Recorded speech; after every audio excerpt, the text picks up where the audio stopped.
হর হর মহাদেব। বালক, এই বাবাকে কিছু দান কর। হ্যাঁ বাবা, এই নিন বাবা। বাহ বালক, তোর ব্যবহারে আমি মুগ্ধ হয়েছি। বল বালক, তোর কি চাই? রাতারাতি তোকে কোটিপতি করে দেবো, না তোর দুটো হাত এক করে দেবো? বল বালক, কি চাই তোর? হাতি চেয়ে নি, শালা হেগে ছোঁচাতে অসুবিধে, পিছন চুলকাতে অসুবিধে, খেতে অসুবিধে, মঞ্চের হাতটাকে এক করে নি। হ্যাঁ বাবা, আপনি আমার হাত দুটো এক করে দিন।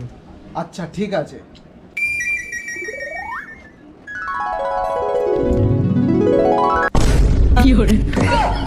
বাবা দুটো হাতি আমার নিয়ে